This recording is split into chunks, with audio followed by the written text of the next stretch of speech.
तो यीशु के जीवित समर्थ जलाली नाम में आप सबको जय यीशु मसीह की।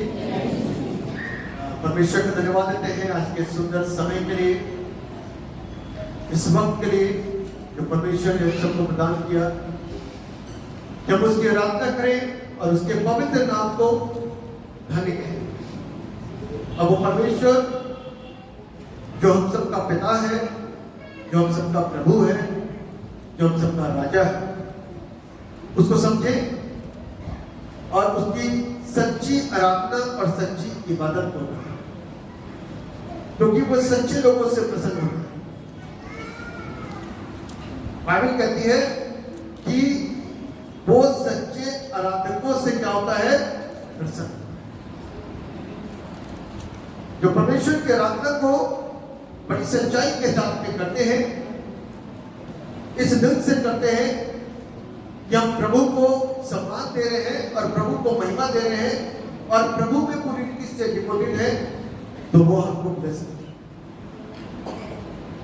जिंदगी में काम तो उसी के होता है जो उसको दिल से आवाज देता पुकारता है। ये तो चाहिए तो बहुत होते हैं, लेकिन मुकुट तो कुछ ही के पास में और किन्हीं के पास नहीं जाती। हर एक व्यक्ति उस मुकुट को प्राप्त नहीं कर सकता। हर एक व्यक्ति उस प्रताप को प्राप्त नहीं कर सकता जो परमेश्वर ने रखा तो सबके लिए है, लेकिन प्राप्त वही कर सकते हैं जो उसकी आवाज को सुन करते हैं, उसकी मर्जी को, उसकी इच्छा को। आपको मालूम है, कलाम में आरंभ में कुछ हिस्से पढ़े गए, मैं आपके समक्ष में उसकी पुनरावृत्ति करूंगा ताकि आप समझ सके।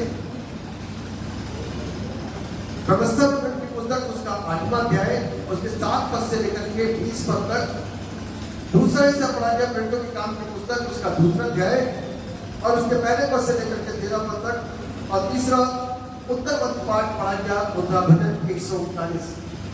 इनसे संबंधित जो आज का थीम है वो है the gift of the Holi spirit, पवित्र आत्मा का उपहार। Gift of the Holi spirit यानी कि पवित्र आत्मा का उपहार।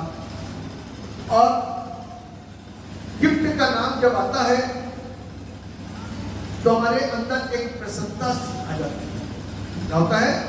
हमारे अंदर एक प्रसन्नता सी आ जाती है। हम आनंदित हो जाते हैं जब गिफ्ट की बात आती है, या आपको कुछ गिफ्ट मिले, और यदि गिफ्ट हो जाए बहुत अच्छा मिलेगा तो आप बहुत खुश होंगे, बड़ा मिलेगा तो आप बहुत खुश होंगे। यदि इसमें बताया जाए कार्टून के अंदर रखा हुआ गिफ्ट होगा तो और ज्यादा खुश होंगे, और यदि इसमें बताया कि पता नहीं कितना कीमती निकल जाए तो और ज्यादा खुश होंगे, क्योंकि वो क्या है? मैं बताना चाहता हूं कि पुराने वक्तों में, ज्यादा पुराने, ज्यादातर 20 साल पहले हम लोग सेमिनरी में थे, पढ़ाई करते थे, तो पूरी पूरी गाड़ी भर के आती थी बॉक्स होते, और वो सारे बॉक्स कहां से आते थे? बाहर से।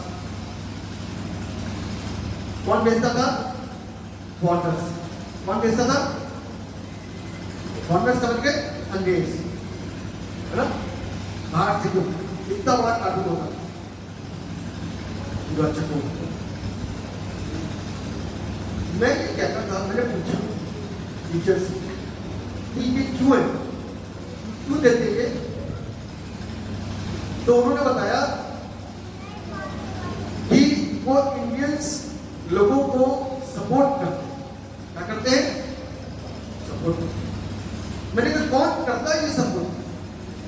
तो आप यकीन मानेंगे कि सपोर्ट कौन करता था? जिन बच्चों की अल्प आयु होती थी, 10 साल, 12 साल, 13 साल, 14 साल, 15 साल, इतने छोटे बच्चे जो जहां पर अभी ढंग से नौकरी भी नहीं कर पा रहे हैं, वहां के बच्चे अपनी पॉकेट मनी में से या काम करते थे वहां से निकाल करके जो भी बेस्ट उनको दिखता था वो देते थे। कई बार डॉलर निकले उसके अंदर, कई बार शूज निकले, कई बार हेडफोन निकले, कई बार बड़ी अच्छी अच्छी खूबसूरत टी शर्ट्स निकली, शर्ट्स निकली, साइज कोई भी हो और किसी के निकलती थी।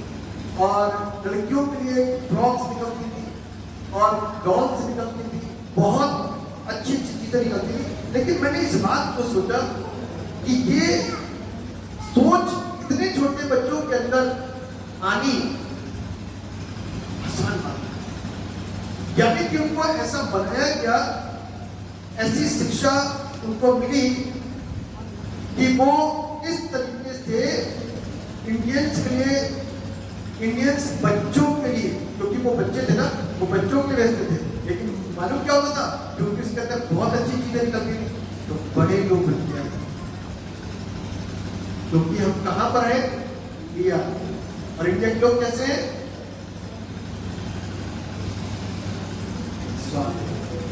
बच्चों का भी हक मार दिया करते, क्या करते थे, बच्चों का भी हक। तो गिफ्ट है, अब गिफ्ट में पता नहीं क्या मिल गया, आज भी गिफ्ट है। किसका गिफ्ट है, Holi spirit, gift of Holi spirit, पवित्र आत्मा का उपहार। और आपको पता होना चाहिए कि उपहार में क्या क्या चीजें होती है।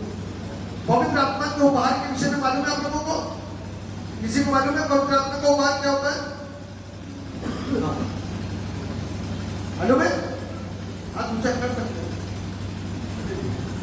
नहीं मालूम, इसको मालूम है आप ऊंचा करें, पवित्र आत्मा का उपहार। अरे भाई बहुत कम लोगों को मालूम, किसी किसी को वाकई में नहीं मालूम, और जगह ऐसे रही कि हमें आता पता था, मैं सब कुछ जानता हूं।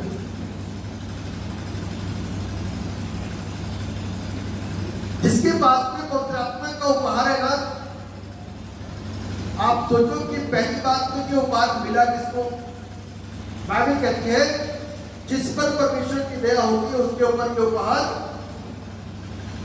ठहरता है, और जो परमेश्वर से मांगता है और वो, तो हम ये बताना सच सच किसने पवित्र आत्मा का उपहार मांगा, सच सच बोला, झूठ ना। जो हाथ उठा रहा है मैं पूछ लूंगा कि उपहार होता क्या, ये ध्यान रखें, ये होता क्या है पवित्र आत्मा का उपहार, क्या होता है कि उपहार पवित्र आत्मा का, पीछे वाइट सूट,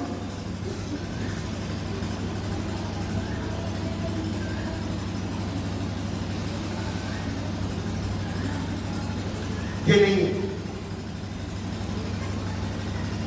इसीलिए मैं कह रहा हूं ध्यान से सुनिए, ध्यान से समझिए।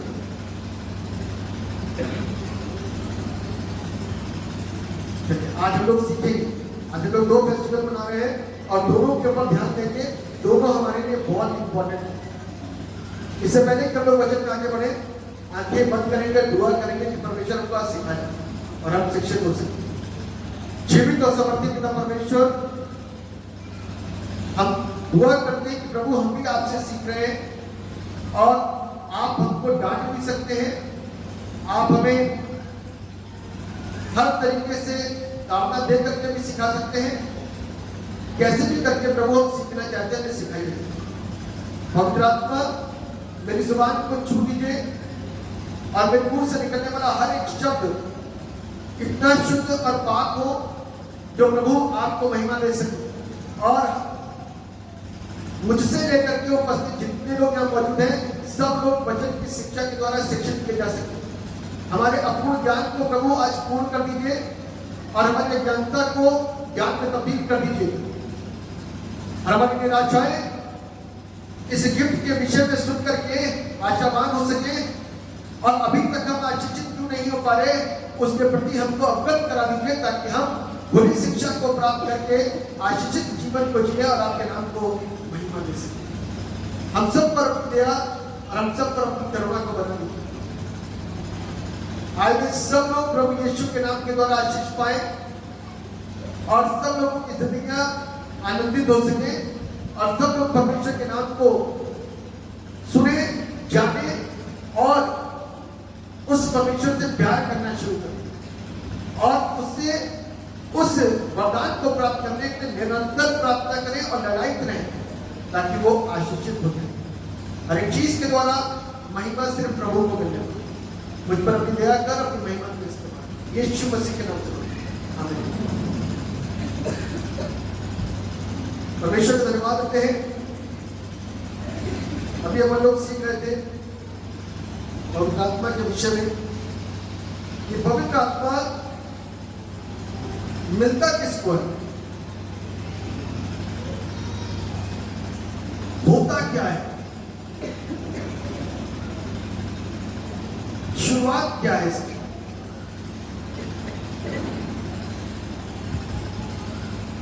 पेंटिकॉस्ट पवित्र आत्मा का दिन की शुरुआत कब हुई, कोई जानता है? जी बताएं। मेरे क्वेश्चन को पहले ध्यान से सुनिएगा, उसके बाद में जवाब दीजिएगा। पवित्र आत्मा पेंटिकॉस्ट क्या है और कब से?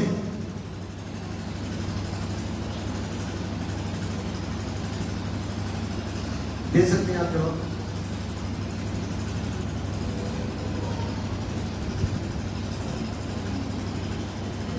हाँ, इसे बता दो।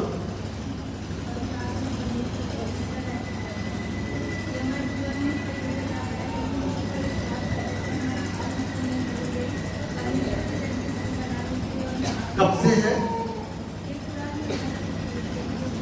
पुरानी व्यवस्था।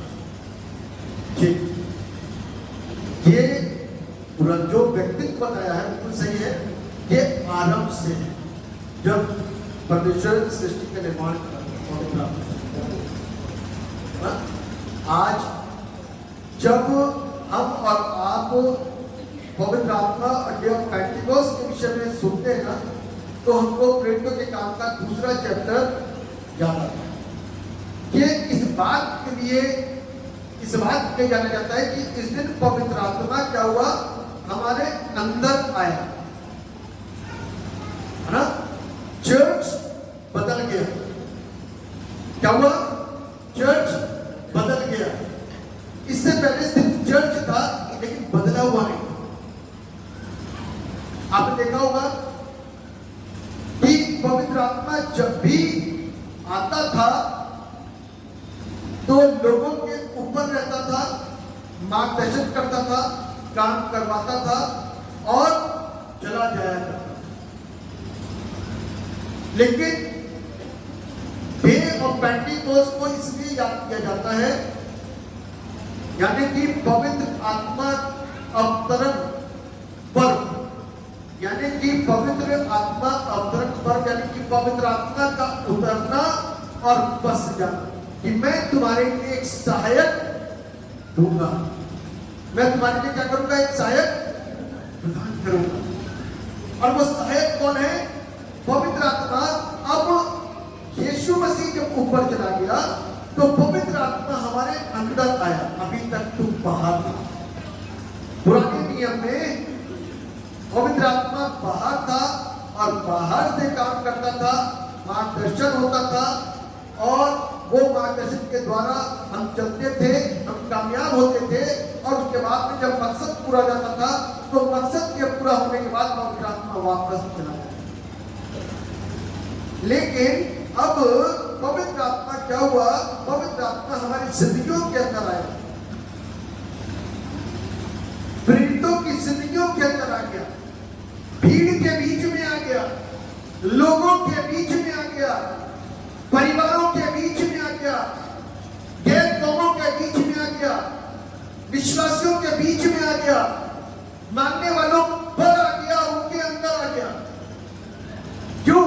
क्योंकि परमेश्वर का प्रॉमिस है। यहेजकेल नबी की पुस्तक उसके 2 अध्याय, योएल नबी की पुस्तक उसके 2 अध्याय और उसके 28वें पद में उसका प्रॉमिस है कि अंत के दिनों में मैं अपना आत्मा उड़ेलूंगा और जवान दर्शन देखेंगे और पुण्य स्वप्न देखेंगे। अपने वायदे के अनुसार अपने वचन की परिपूर्णता करते हुए पवित्र आत्मा तब उतरा जब ये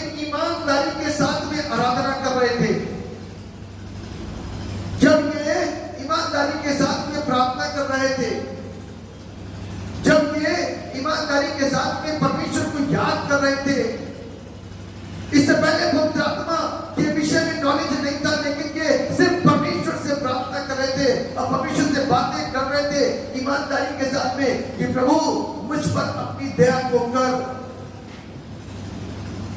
प्रभु मेरी जरूरत क्या है इसे पूरा कर, प्रभु मैं तुझसे लिपटा रहूं और तू मुझ में अपनी बातों को सिखला दे। इस प्रकार की बातों को कर रहे होंगे। प्रभु जो संदेश तूने पतरस को दिया, ऐसा संदेश महान मुझे भी बना। इस तरीके से हो सकता प्रार्थना कर रहे हो सकता है आज ये इस बात को, बाइबल की इस बात को क्लेम कर रहे हो कि परमेश्वर तेरा वायदा था योएल नबी की पुस्तक उसके दूसरे अध्याय में और उसके 28वें पद में कि तू अपना रूह ले लेगा। प्रभु आज वो रात्रि यादगार रात्रि बन जाए, आज की ये शाम यादगार शाम बन जाए, आज के ये अनपढ़ व्यक्ति, आज के लिए जो पढ़े लिखे लोग नहीं है, आज के वे लोग जो अशिक्षित लोग हैं, ये अशिक्षित लोग जिसका जीवन के अंदर, लोगों के अंदर, समाज के अंदर स्थान नहीं है, कोई इनको जानता नहीं, कोई इनको समझता नहीं, कोई इनकी वैल्यू नहीं रखता। हे प्रभु आज इनकी वैल्यू को बना दे, आज इस अशिक्षित को शिक्षित कर दे, क्योंकि पवित्र आत्मा जो जानता वो शिक्षित व्यक्ति है। कैसा वाला शिक्षित? क्योंकि आत्मिक बातें जानने वाला वो शिक्षित है, क्योंकि हर पढ़ा लिखा इंसान आत्मिक बातों को नहीं जानता।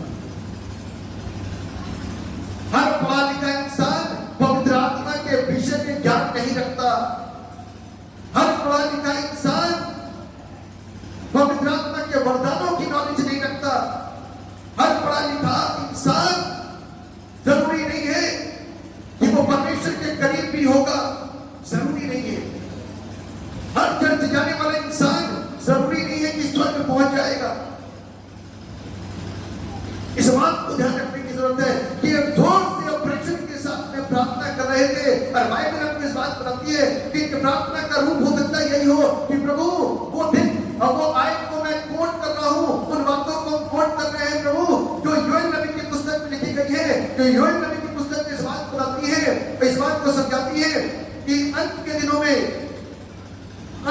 में मैं सब प्राणियों पर अपना आत्मा दे दूंगा, तुम्हारे बेटे बेटियां भविष्यवाणी करेंगी और तुम्हारे पोते स्वप्न देखेंगे और तुम्हारे जवान दर्शन देखेंगे।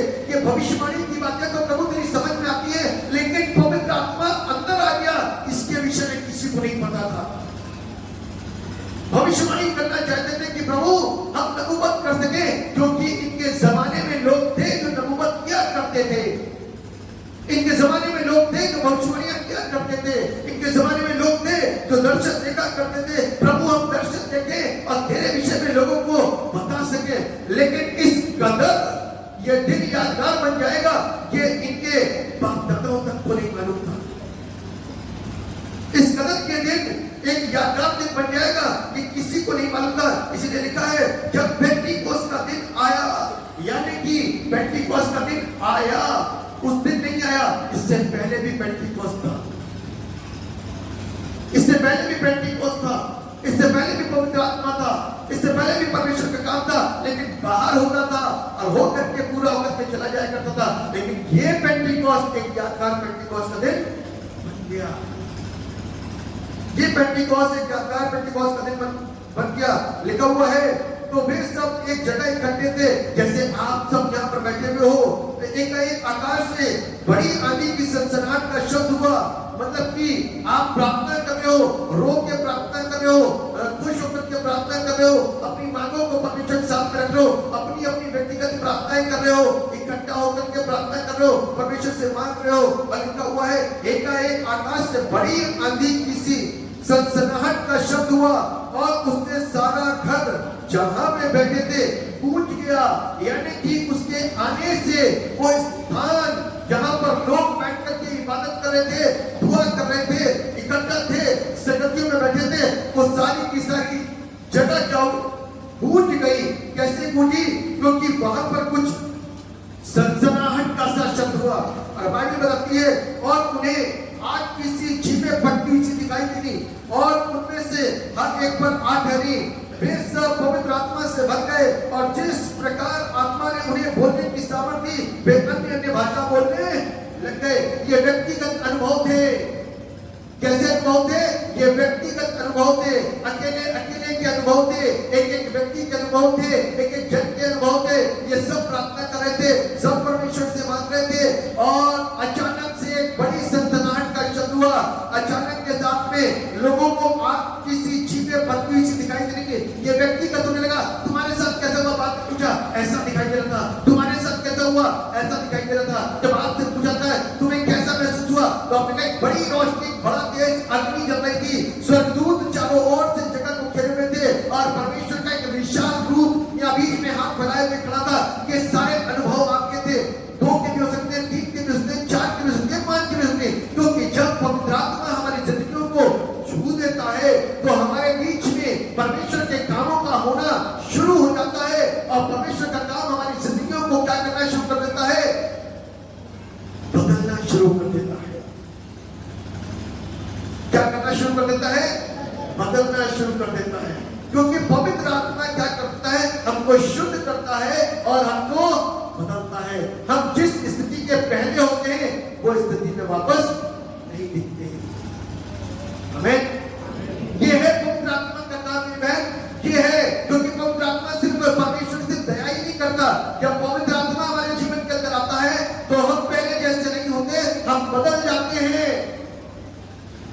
हमारा स्वभाव बदल जाता है, हमारे काम बदल जाते हैं, हमारी आदत बदल जाती है, हमारा चलना फिरना उठना बैठना जो गानों और गवाहियों में, कलाम में, वचन में और लोगों के मुंह से कई बार आप सुन चुके हैं, परिवर्तन आना शुरू हो जाता है, चेंज आ जाता है। क्यों? क्योंकि पवित्र आत्मा का काम सिर्फ हमको बदलने का होता है और हमको पवित्र बनाने का होता है। क्या का काम होता है? पवित्र बनाने का। क्योंकि परमेश्वर हम में से किसी को चुनेगा जो विश्वासी होगा, हम में से किसी को चुनेगा जो प्रार्थना कर रहा होगा, हम में से किसी को चुनेगा जो उसका आदर करता होगा, हम में से किसी को चुनेगा जो उसकी इज्जत करता होगा। और परमेश्वर अपनी बात को किसी दूसरों तक नहीं पहुंचाएगा। तो ऐसे बहुत सारे लोग हैं जो उसकी आवाज को, उसके शब्द को सुनने में आज भी न समझे और सुन नहीं सकते। इसलिए परमेश्वर किसी ऐसे व्यक्ति को जो उसकी राह तकता होगा, जो उसको आवाज देता होगा, जो उसको सुनने के लिए तैयार बैठा होगा, जो उससे लगातार प्रार्थना कर रहा होगा, परमेश्वर उससे बातें करेगा और इस बात को बोलेगा, देख तू उसको जाकर के ऐसा ऐसा देख, तू उससे जाकर के ऐसा बोल दे, उसको बता दे जाकर के कि बहुत जल्द मैं नीचे को नाश करने जा रहा हूँ। बता दे अब से 40 दिन के बाद कितने लड़ने जाएगा। बता दे राजा हिजकिय्याह को कि अब बहुत जल्द तेरी मृत्यु होने वाली है। बता दे इसको कि अब ऐसा होने वाला है। इस शहर के लोगों को बता दे कि ऐसा होने वाला है। सब कुछ कहना शुरू कर दे, क्योंकि परमेश्वर अपनी बात अपने चुने हुओं पर क्या करता है? उड़ेलता है। यह है पवित्र आत्मा। और बड़ी सनसनाहट के साथ में जब पवित्र आत्मा की जिंदगी में आया, इनकी जिंदगी क्या होने लग गई? बदलने लग गई। ये अनपढ़ लोग, ये अनभिज्ञ लोग, ये अज्ञानी लोग जिनको ढंग से कोई चीज आती नहीं थी, लेकिन आज ये कैसे हो गए? बड़े सटीक हो गए। परमेश्वर की आवाज को सुन करके परमेश्वर की बातों को सही रूप में बताने का हियाव मिल गया। वरना अभी तक बोलने का दम नहीं होता था, लेकिन अब बोलने का हियाव मिल गया, ताकत मिल गई, कुवत मिल गई, सामर्थ मिल गई। और अब ये वो बोलते हैं जो परमेश्वर बोलता है, वो कभी नहीं कहते जो कभी ये कहा करते थे। बाइबल को इस बात बताती है कि जब पवित्र आत्मा हमारी जिंदगी में आ जाता है तो क्या हम व्यभिचार कर सकते हैं? नहीं। क्या हम किसी और अन्य गलत कामों को कर सकते हैं? नहीं, क्योंकि पवित्र आत्मा अंदर है तो वो चीजें कभी नहीं हो सकती जो चीजें हमारे अंदर के सिस्टम को दूषित करें। वो चीजें कभी नहीं सकती जो हमारे अंदर के सिस्टम को परमेश्वर के सिस्टम से अलग कर दे। वो अलग करने का काम शैतान का होता है, इस बात को ध्यान रखिएगा। वो अलग करने का, दूर करने का काम शैतान का होता है। परमेश्वर का काम जोड़ने का होता है और एक करने का होता है। परमेश्वर का काम नया करने का होता है, परिवर्तन लाने का होता है। परमेश्वर का काम अपनी ओर खींचने का होता है और अपने मकसद को पूरा करने का होता है। परमेश्वर का काम दूसरे की जिंदगी में योजना पूरा करने का होता है, दूसरे शहर को बसाने का होता है। ये परमेश्वर का काम है और ये उसकी योजना है कि वो अपने लोगों के द्वारा ही पूरा कर सकता है और कोई अन्य व्यक्ति से पूर्ण नहीं कर सकता। चुनेगा भी वो उसी को जिसकी आवाज को अच्छी तरीके से सुनते हैं। काम भी उसी को सौंपेगा जो उसके काम को निपुणता के साथ में कर सके। इस बात को ध्यान रखने की जरूरत है मेरे प्रियो। बाइबल को इस बात बताती है कि वो दिन जब चेले 120 थे और वहां पर बैठ करके प्रार्थना कर रहे थे, उस दिन वो बदल गए। उस दिन क्या हो गया? वो बदल गए। यीशु आपको बदलने के लिए क्या किया? बदलने के लिए। आप सब जो यहाँ पर बैठे हुए हो, कोई 1 साल से, कोई 2 साल से, कोई 3 साल से, कोई 4 साल से, बहुत कुछ बदला है। आप बहुत सारी चीजों के अंदर परिवर्तन आया है आपके अंदर। क्यों? क्योंकि यीशु हमारी जिंदगियों को क्या करता है? नया बनाता है। इसलिए बाइबल में रोमी की पुस्तक में लिखा है, जो प्रभु में है वो कौन है? नई सृष्टि है। जो प्रभु में है वो क्या है? नई सृष्टि है। देखो, सब पुरानी बातें बीत गई, सब कुछ नया हो गया। आज जब यीशु मसीह के आने के बाद में हम धोखा, छल, बेईमानी, चोरी, झूठ कैसे कर सकते हैं? व्यभिचार कैसे कर सकते हैं?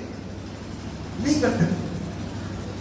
और यदि ये सारी चीजें आजमाइश के तौर पर हमारी जिंदगी में आती भी है, तो आप परमेश्वर के वचन की सामर्थ के द्वारा अपने आप को कंट्रोल करना सीखें, नियंत्रित करना सीखें।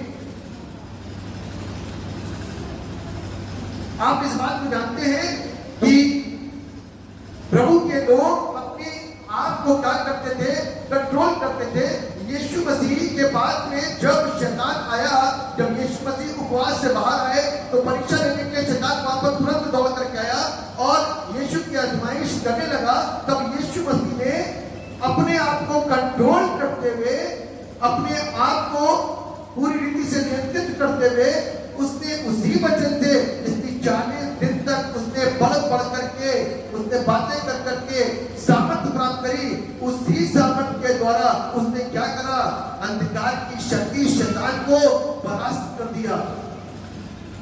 हम और आप परमेश्वर के वचन की सामर्थ के द्वारा शैतान को परास्त कर सकते हैं और इसी की सामर्थ के द्वारा हम जीवित रह सकते हैं। ये परमेश्वर का कलाम है जो हमको और आपको जीवित बनाता है। उस दिन की रात इनके लिए अनहोनी रात बन गई। उस दिन की रात इनकी जिंदगी के अंदर एक बड़े परिवर्तन को लाने वाली रात बन गई और उस दिन की रात से इनका जीवन क्या हो गया? आजाद हो गया। बंधन टूट गए, बंधन टूट गए। अब इसका एक जीवित उदाहरण दे सकते, इसका एक जीवित उदाहरण दे सकते। एक जीवित उदाहरण क्या होता है? एक व्यक्ति जो कुछ बोलना नहीं जानता, कम बोलता है, जो कैसा बोलता है? बहुत कम बोलता है, तब बात नहीं करता। और जब उसके अंदर परमेश्वर का रूह काम करता है, तब फिर वो चुप नहीं बैठता। परमेश्वर का रूह से कहता है जा, जा करके बोलो। तो क्या होता है? वो बोलता है।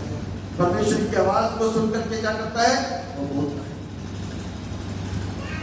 आप बहुत सारे लोगों को सुनोगे, बहुत सारे लोगों को देखोगे जो इतने भरे हुए हैं, जो बोलते हैं परमेश्वर के नाम को महिमा देते रहते हैं। उस दिन की रात एक ज्ञानकार रात हुई और उस दिन चर्च रीबर्थ हो गया। क्या हो गया? चर्च का दोबारा जन्म हो गया। क्या हो गया? जोर से बोलिए ना। ये दोबारा जन्म क्या होता है? दोबारा जन्म कोई बता सकता है क्या होता है? पिछली बार भाई नवनीत ने प्रचार किया था और नए जन्म के विषय में बताया था। एक पुराना जन्म और एक नया जन्म। नए जन्म के विषय में बताया था कि ये नया जन्म कैसे होता है? जल और आत्मा के द्वारा, है ना? शरीर वही रहता है, हाथ वही रहते हैं, आंखें वही रहती हैं, दिमाग वही रहता है, सब कुछ वही रहता है, लेकिन जन्म नया हो जाता है। हाथ का नया जन्म, आंख का नया जन्म, दिमाग का नया जन्म, कान का नया जन्म, ब्रेन का नया जन्म, शरीर का, पेट का, सबका नया जन्म हो जाता है। क्यों नया जन्म क्यों हो गया? कैसे हो गया? किस लिए हो गया? आंख का नया जन्म कोई बता सकता है कैसे होता है? आंख कोई बताएगा? अरे कोई भी बोल सकता है, पता तो होगा। पता है कि नहीं पता है? आंख का जन्म पता है किसी को? नहीं पता। ये आंख ना अभी तक गंदा देखती है अपने मोबाइल में, सड़कों पे कई बार भी क्या देखती है? गंदा देखती है। क्या देखती है? जोर से बोलो ना, गंदा देखती है। लेकिन जब पवित्र आत्मा अंदर आया ना, तब से इसने अश्लीलता को मोबाइल में देखना, इसको बोलते हैं आंख का न्याय। अब आंख मां के गर्भ में दोबारा नहीं गई कि बाहर से वापस आए, इसका नया जन्म हो गया। ये हाथ जो लड़ाई किया करते थे कब तक, लेकिन जैसे ही पवित्र आत्मा अंदर आया, इसका नया जन्म हो गया। अब इसने लड़ाई करना बंद कर दिया, अपने हाथों को कंट्रोल कर दिया। अपनी जुबान जिससे गाली बहुत जल्दी निकलती थी, इसको कंट्रोल कर लिया। और पवित्र आत्मा जैसे ही अंदर आया, इसने कंट्रोल करा।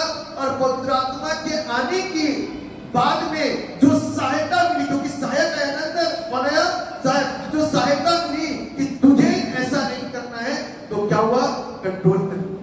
और अब मुंह से गाली नहीं निकल रही, व्यभिचार नहीं हो रहा। मैं बताना चाहता हूं, व्यभिचार किसको कहते हैं? कोई बताएगा? जल्दी से बताइए, व्यभिचार किसको कहते हैं? आज बताइए।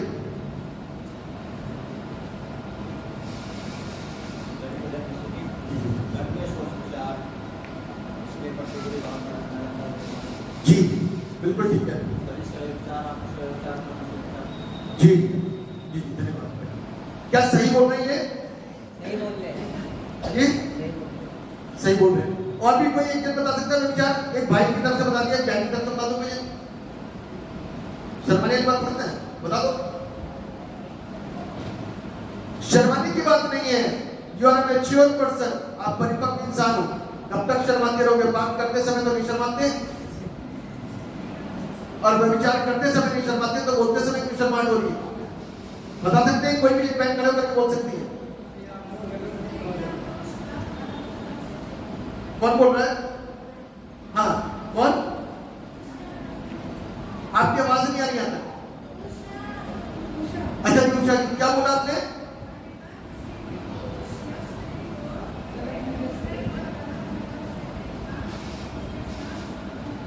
जी जी जी जी बिल्कुल ठीक है आपने, बिल्कुल ठीक है। मैंने एक पुरुष की तरफ से एक स्त्री की तरफ से क्यों बुलवाया? क्योंकि वह विचार स्त्री और पुरुष का ही होता है। विचार किसका होता है? स्त्री और पुरुष का होता है। कभी ये न कहें कि हमेशा गलतियां पुरुष ही करता है, स्त्रियां भी करती हैं। ये न कहें कि हमेशा गलतियां स्त्रियां करती हैं, पुरुष भी करती हैं। तो इसलिए ये चीज एक ऐसी चीज है जिसको जल्दी से कोई डिस्कस नहीं करता, इसको कोई शेयर नहीं करता। लेकिन आपको बताना चाहता हूं, व्यभिचार उसको कहा जाता है, एक तो शादी से पूर्व होता है और एक शादी के बाद होता है। शादी के बाद का व्यभिचार वो होता है कि पत्नी अपने पति को छोड़ करके किसी और पुरुष के साथ में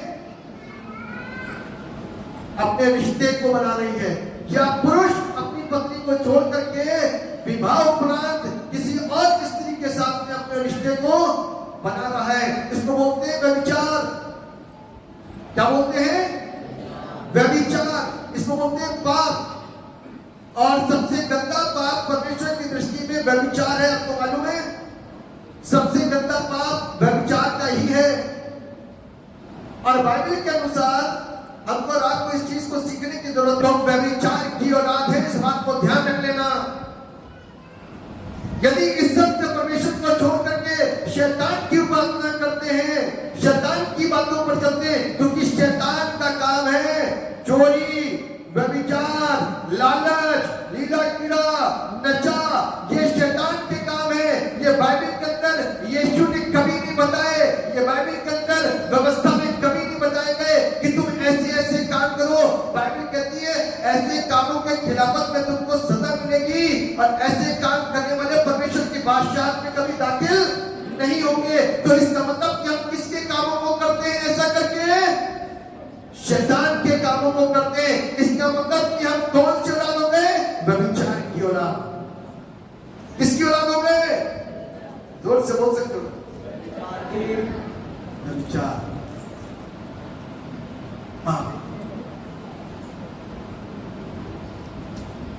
और यहाँ पर हम लोग कितने अच्छे करके बैठे हैं। यहाँ पर हम लोग कितने अच्छे तरीके से बैठे हैं। यही पाप से पवित्र आत्मा ने हमको और आपको अंदर आकर के शुद्ध करना शुरू करा। उसके बाद में जब पवित्र आत्मा अंदर आया ना, तो इन आंखों ने व्यभिचार छोड़ दिया। इस ब्रेन के अंदर से बुरी चीजें ऊपर होनी बंद हो गई। इस पर ताले लगा दिए, कंट्रोल कर दिया। आंखें जाती थी मोबाइल में, तुरंत खटाक से हटा करके बंद कर दिया। अब हम अश्लीलता को मोबाइल में देख रहे। वरना ऐसा होता है कि हम सब दुआ प्रार्थना करने वाले लोग भी हैं, जवान हैं, बुजुर्ग हैं, बच्चे हैं, बुजुर्ग हैं। मैं दोबारा फिर से बोल रहा हूं, बुजुर्ग भी हैं। उनके मोबाइल भी खुलते ना, अश्लीलता आती है तो देख लेते हैं अकेले में बैठ करके। ये पाप है और ये व्यभिचार है। लेकिन पवित्र आत्मा के द्वारा रीबर्थ हुआ इस चर्च का। आपको मालूम है, पवित्र आत्मा ने चर्च को बदला। पवित्र आत्मा के आने से हम बदले। पवित्र आत्मा के आने से हमारे कामों के अंदर परिवर्तन आया। पवित्र आत्मा के आने से हमारी सोच और बुद्धि के अंदर परिवर्तन आया। पवित्र आत्मा के आने से हमारे अंदर का सिस्टम बदल गया, सिर्फ पवित्र आत्मा के द्वारा। यह है पवित्र आत्मा का काम, जिसको बड़ी आसानी के साथ में हम लोग बोलते हैं कि पवित्र आत्मा की अगुवाई देना। अपने आप को तो तैयार किया नहीं, अपनी देह को तो तैयार किया नहीं, अपनी आत्मा को तो तैयार करा नहीं। सिर्फ पवित्र आत्मा को बाइबल के द्वारा, प्रार्थना के द्वारा, बुद्धि की प्रार्थना के द्वारा, आत्मा की प्रार्थना के द्वारा करने की कोशिश करते हैं। सिर्फ शब्दों का खेल करते हैं, लेकिन पवित्र आत्मा किए ना हमारी आत्मा तैयार, ना हमारा देह तैयार, ना हम तैयार। तो पवित्र आत्मा कहां से आएगा? कौन से कोने में रुकेगा? हाथ में आएगा तो ये भी अश्लील है, पैर में आएगा तो ये भी अश्लील है, ब्रेन में आएगा तो भी अश्लील है। और आत्मा को तुमने अशुद्ध कर ही रखा है, तो पवित्र आत्मा आएगा कहां? इसीलिए बाइबल कहती है प्रकाशित वाक्य उसके 3 और उसके 20 के अंदर कि तुमने दरवाजे बंद कर रखे हैं और मैं कहता हूं कि तुम दरवाजे खोलो और मैं उसमें आना चाहता हूं। हालेलुया। पवित्र आत्मा, हम आज सिर्फ इसी बात को समझते हैं कि जो अन्य भाषाओं में बात करे वही पवित्र आत्मा का उपहार है। पवित्र आत्मा का उपहार बताता हूं, अन्य भाषाओं में बात करना और अन्य भाषा का अनुवाद करने वाला अनुवादक भी होना चाहिए। जिससे ये उपहार किस लिए, आपको मालूम है उपहार किस लिए है? आज यदि फौजी लोग हैं, फौजियों को किनारे करो, आप तार क्रॉस करके जाओ तो क्या होगा? दुनिया बननी शुरू हो जाएगी। लेकिन फौजी आपको प्रोटेक्ट कर रहे हैं, आपकी मदद के लिए है, आपकी सहायता के लिए। सहायता आपके अंदर नहीं है, सहायता उनके द्वारा आपके लिए आ रही है। ठीक उसी प्रकार से पवित्र आत्मा के वरदानों के द्वारा बहुत सारे लोग आशीष पाते हैं। पवित्र आत्मा के द्वारा चर्च आशीषित होता है, आपको मालूम है। पूरा का पूरा समाज आशीषित होता है, आपको मालूम है। आपका घराना आशीषित होता है पवित्र आत्मा के द्वारा। आप उसके वरदान सुनेंगे। अन्य भाषा की आप बोल रहे हैं, यदि आप अकेले में बोल रहे हैं बहुत अच्छी बात है। आप परमेश्वर से प्रार्थना करो कि परमेश्वर आप इसके भेद मुझ पर प्रकट करो, इसका अर्थ प्रकट करो, ताकि यदि ये चर्च के लिए हो तो मैं चर्च को प्रचार कर सकूं। चर्च को प्रचार का मतलब क्या होता है कि परमेश्वर ने मुझको ये बताया आत्मा में कि ऐसा ऐसा ऐसा होगा, यह चर्च इस तरीके से चले, और फिर उसका हिंदी अर्थ बताएगा परमेश्वर। उसी समय आत्मा को बताएगा। यदि आपको वरदान दिया गया है तो आप यहां पर जब आत्मा में भरोगे, आत्मा में जब जाओगे, जब आराधना में आत्मा में बिल्कुल भर जाओगे, आत्मा में बिल्कुल खो जाओगे, तब परमेश्वर आपको आत्मा में भर करके अन्य भाषा में बुलवाएगा, उसके बाद में अर्थ भी बताएगा। इससे चर्च को हेल्प मिलेगी, इससे चर्च को लाभ मिलेगा। पहुनाई का काम क्या होता है मालूम है? लोगों को अच्छी तरीके से खाना खिलाना। अच्छी तरीके से बहुत सारे लोग खाना तो खिलाते हैं, लेकिन अच्छी नीयत के साथ में नहीं खिलाते, अच्छी तरीके से नहीं खिलाते। बहुत सारे लोग बहुत प्यार से, बहुत अच्छे तरीके से, बहुत अच्छे सलीके से खाना खिलाते हैं, बहुत इज्जत करते हैं। खाना भी खिला रहे हो, बुलाया भी है, डांट भी रहे हो, पेट भर के दे भी दे रहे हो, गलत चीज है। ये एक पहुनाई एक वरदान है। चंगाई एक वरदान है। चंगाई का एक वरदान है जो उपहार मिला है। यदि मैं अपने लिए दुआ करता रहूं तो क्या हो जाएगा सब कुछ? ये बाकी के लोगों का क्या होगा?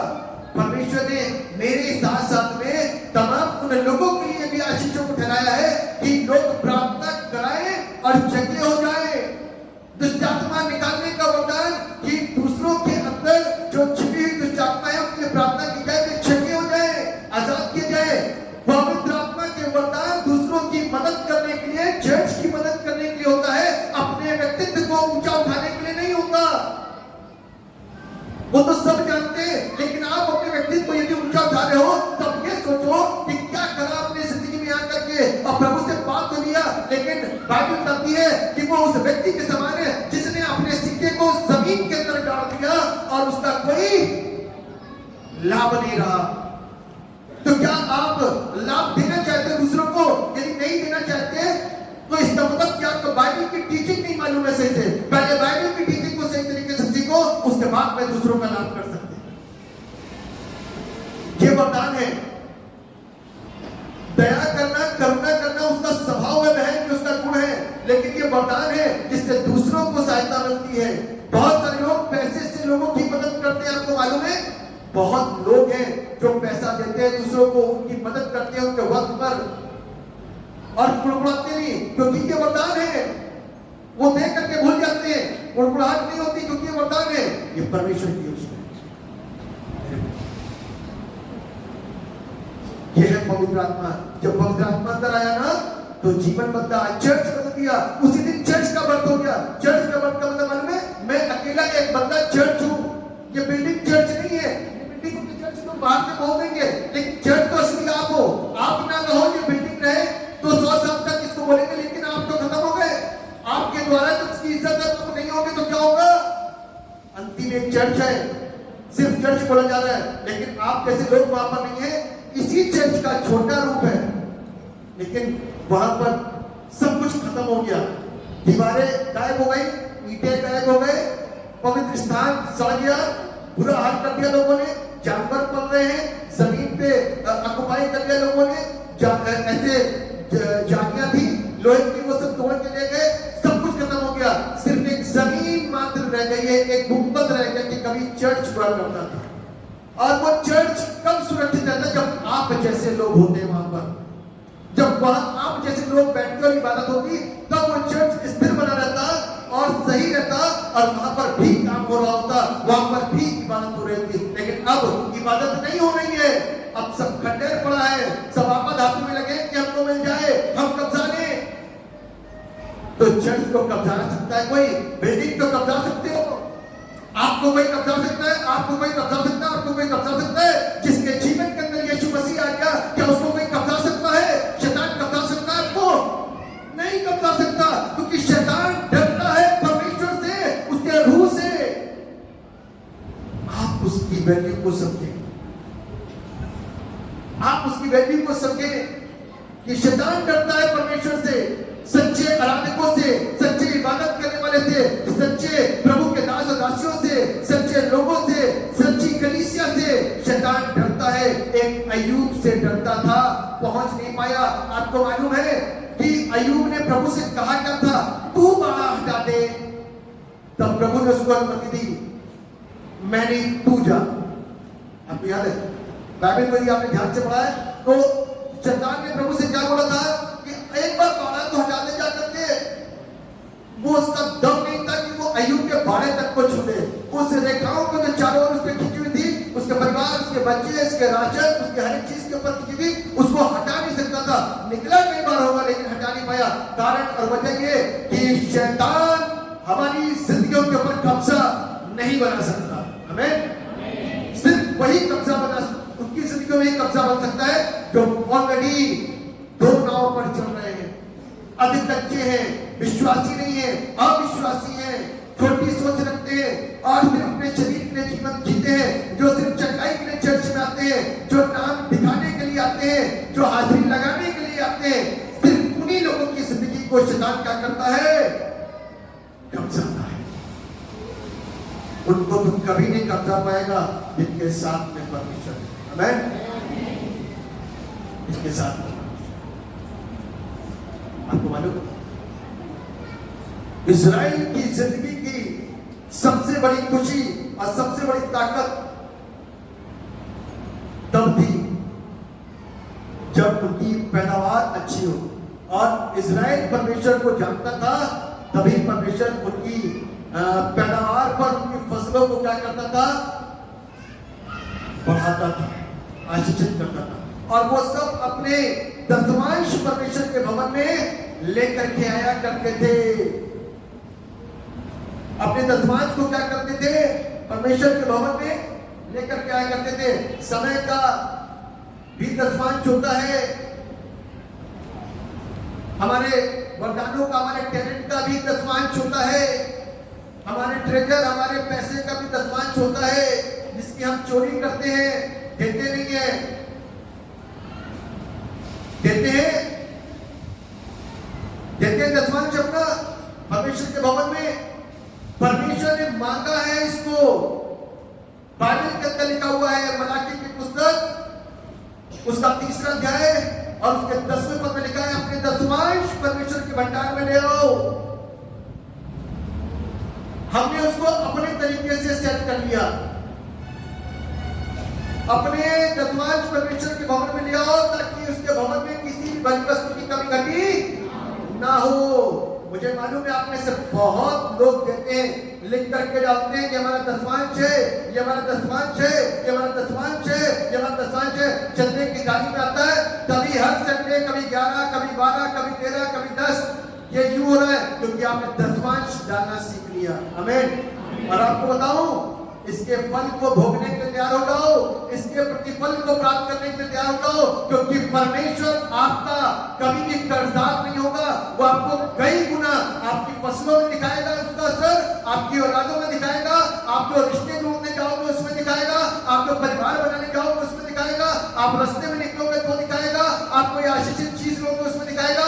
हर एक रुकावटें हटेंगी, हर बंधन टूटेंगे, जो काम नहीं होते थे वो होने शुरू जाएंगे। This is the promise of almighty God. ये उसका वायदा है, और वो अपने वायदे के अनुसार आपकी जिंदगी के अंदर जिन्होंने बोना सीख लिया है वो आशीष को लेने पाएगा। ये उसका वायदा है। जो करता है वो प्राप्त करेगा, जरूर करेगा, क्योंकि परमेश्वर कभी भी किसी का कर्जदार ना तो था और ना है और ना कभी होगा। इस बात को ध्यान रखिएगा। परमेश्वर का रूह जब आता है ना तो सब कुछ लहराने लग जाता है, जीवन खुशियों से भर जाता है। आमीन।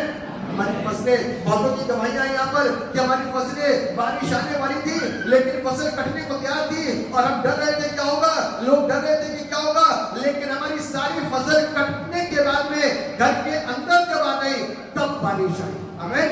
हमारी प्रार्थना बादल को भी रोक के रख सकती है। क्यों? क्योंकि हमारी ओर वो है जो सबसे बड़ा है, हमारी ओर वो है जो सबसे बड़ा है। इसलिए उस परमेश्वर की इबादत करो जो जिंदा है और जो सच्चा है, जो हमको और आपको सुनता है। पवित्र आत्मा के आने के बाद में हम मृत्यु से जीवन में प्रवेश करते हैं। मालूम है किसमें? मृत्यु से जीवन में। क्या सोचते हैं?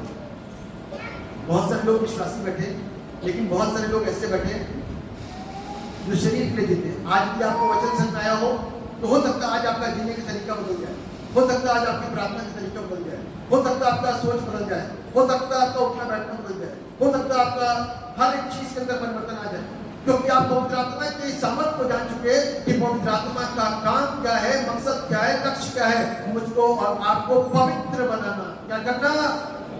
क्या करना? जैसा वो है वैसे ही तुम भी हो जाओ।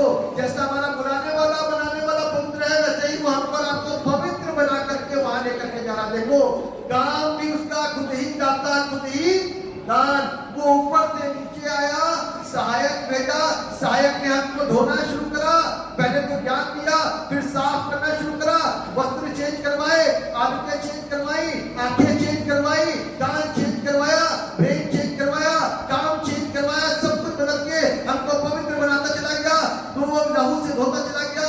और हमारी सारी अशुद्धता जब ऊपर से पानी डालो तो मैल ऊपर से लेकर के पैरों के नीचे से निकल करके बह जाता नाली में। ठीक उसी प्रकार से हमारा अशुद्ध जीवन भी लगातार जीवन जीने में, लगातार पवित्र आत्मा की अगुवाई के जीवन के चलने में जीते चलते हैं। तो ध्यान रखना कि हमारी जिंदगी की सारी अशुद्धता जब अभ्यास में आती है, प्रैक्टिस में आती है, तो अशुद्धता दूर हो जाती है और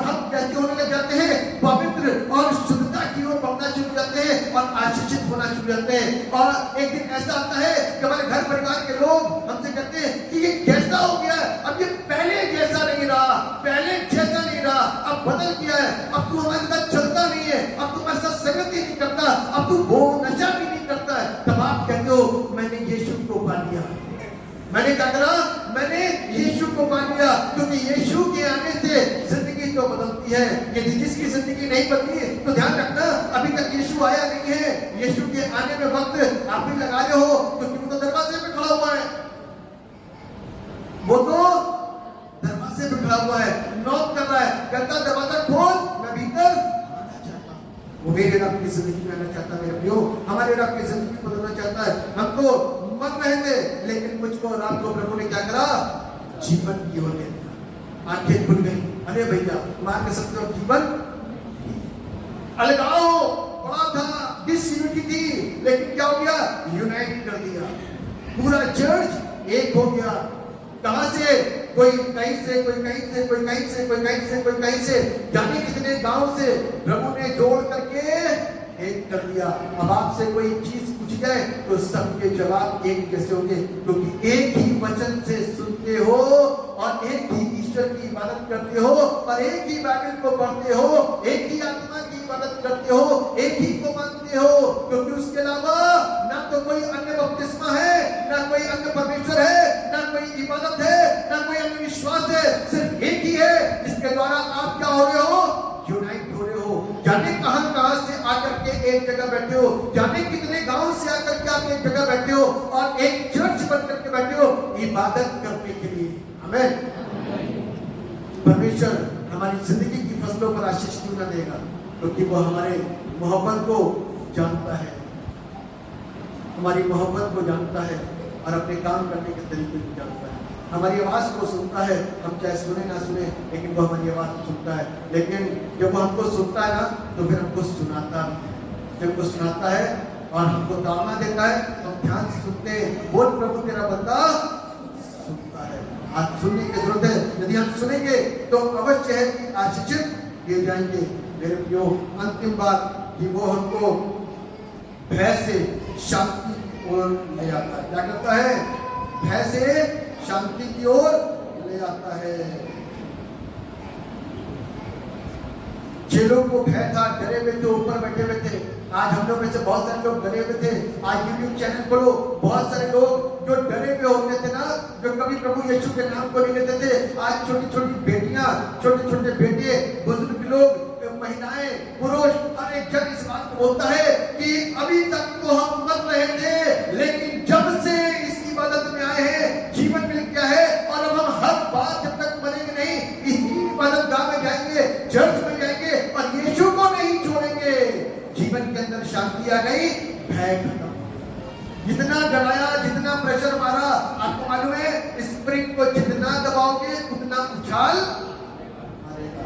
अब तक जितना दबाना था दबा लिया, लेकिन अब जो विश्वासी है ना वो दबेगा नहीं, वो गवाहियां देगा खड़े होकर के, क्योंकि बाइबल तो पूरी आप ही करोगे और कौन करेगा, तुम नहीं बोलोगे तो पत्थर चिल्ला उठेंगे। अभी आप लोगों ने गीत सुना ना, इन बच्चों के द्वारा लिखा है, जमीन के खुदा को बहुत देखे लेकिन स्वर्ग का खुदा को उसकी बात। अब जिसने स्वाद अच्छा कर लिया स्वर्ग के खुदा का, तो जमीन के खुदा उसके लिए क्या होंगे, चूहे, कुछ नहीं, वैल्यू नहीं। किनारे करो, क्योंकि उद्धार करता तो सिर्फ एक, हमें उद्धार करता तो सिर्फ एक ही है। और एक बड़ा अच्छा गीत गाओ, आओ मुकद्दसों पाक बनो। लोगों को कहा जा रहा है आओ क्या करो, पाक बनो, क्योंकि पाक बनाने वाला आ चुका है। हमें पाक बनाने वाला आ चुका है। जब पवित्र आत्मा हमारी जिंदगी के अंदर आता है ना तो एक नया हलचल है। क्या होता है, एक नया हलचल होता है और हम क्या होते हैं, आशीषित। आप आशीषित होना चाहते हैं, आशीषित होना चाहते हैं तो मैं आपके प्रार्थना करूंगा और आप परमेश्वर की आवाज को जरूर सुनिएगा। और मैं आपको बताना चाहता हूं कि पिछले हफ्ते प्रभु के दास ने विचार करा था और इस बात कहा था, आप लोगों ने क्या समझा क्या नहीं समझा, कि बाइबल सिर्फ एक अच्छी पुस्तक ही नहीं बल्कि जीवनदायक पुस्तक। कैसी पुस्तक है, अच्छी पुस्तक तो ये भी है। अच्छी पुस्तक को क्लास में जो सिलेबस पढ़ाया था वो भी पुस्तक है, हिंदी भी अच्छी है, सब कुछ अच्छा है, लेकिन ये तो जीवन परिवर्तन करने वाली पुस्तक है। इसको सिर्फ अच्छी के साथ में मत जोड़ो। जैसे कि भाई कहते बहुत है, बहुत कहता ईश्वर है, लेकिन यीशु के साथ तो उसकी तुलना मत करो, क्योंकि वो तो उद्धार करता है, तो उसका वचन भी जीवनदायक आत्मा है। इसलिए अविश्वासी नहीं, विश्वासी बने और परमेश्वर के कलाम को परमेश्वर के चश्मे से देखना शुरू करेंगे तो शायद साफ दिखेगा, हम अच्छी बातों को ले सकेंगे। परमेश्वर आप सबको, आपके खानदान को, परिवार को, बच्चों को सबको ब्लेस करे और उत्तम शिक्षा को सीख करके उसके मार्गों पर चलने की कोशिश करें। सर्वशक्तिमान परमेश्वर, हम आपको धन्यवाद देते हैं, दुआ करते हैं यहाँ पर उपस्थित सब लोगों के लिए बैठे था जो आज इस वचन के द्वारा आशीषित हुए हैं। इन सब की जिंदगी के अंदर प्रभु आप अपने भलाई के कर्मों को करिए।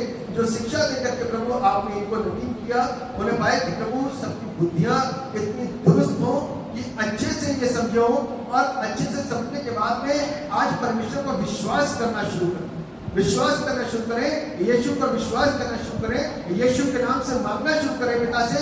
इन जिंदगी के लिए जो चीजें नहीं होती थी वो होनी शुरू हो जाएंगी। एक बार हार आएगी, दो बार हार आएगी, तीन बार हार आएगी, चार बार हार आएगी, क्योंकि परमेश्वर उस समय कुछ चेक कर रहा होगा। हार का मतलब ये नहीं कि परमेश्वर को चेक नहीं कर सकता या हमारी पहली बार की प्रार्थनाओं को सुन नहीं सकता। वो पहली बार की प्रार्थना को भी सुन सकता है और जो मन में आया हुआ विचार वहां से उसको भी जान सकता है, लेकिन कई बार वो टाइम क्यों लेता है? क्योंकि वो आपको मजबूत करे, आपके तजुर्बे को मजबूत करे, आपके अंदर जो चीजें पैदा होती थी उसमें आपको इतना परिपक्व बना दे ताकि परमेश्वर के साथ चलने वाले बन जाओ। ऐसा ना हो एक झटके के अंदर पानी के ऊपर चलना शुरू करो और दूसरे झटके के अंदर डूबना शुरू कर दो। प्रभु चाहता है कि पानी पर चलने वाला इंसान चलता ही रहे, चलता ही रहे और उसका विश्वास यीशु पर अटल बना रहे और उसकी निगाहें कभी भी यीशु के पास से, उसके ऊपर से और उसकी आंखों से कभी भी ना हटने पाए और वो आशीषित रहे और उसकी प्रार्थनाएं लगातार सुनी जाए और उसके घर में की जाने वाली प्रार्थनाओं के लगातार उत्तर मिलते रहे और वो अपने जीवन को सिर्फ इस शरीर के लिए नहीं बल्कि अपनी आत्मा के लिए जिए, ताकि रूह पुरुष की सामर्थ के द्वारा वो अपनी आत्मा को परमेश्वर के साथ स्वर्ग में जाने के लिए तैयार करे, शुद्ध करे ताकि आशीषित हो सके, पवित्र करे ताकि उस पवित्रताई के पास में, उस पवित्र परमेश्वर के पास में, उसके हुजूरी में पहुंच सके और परमेश्वर को धन्यवाद दे सके और उस जलाल को और उस कुदरत को जिसके लिए यहाँ पर आज हम जोर के नारे लगाते हैं, लेकिन वहां पर अपनी आंखों से हर एक चीज को बड़ी सफाई के साथ में देखने पाएंगे। ऐसे हमको कुवत देना और ऐसे हमको सारा आदर महिमा गौरव आपको देते हुए सुबह को उद्धार करने वाले एकमात्र जीवित और समर्थी प्रभु यीशु मसीह के नाम में होकर के मांगते हुए ऐसे सुनिए और कबूल कीजिए। आमीन।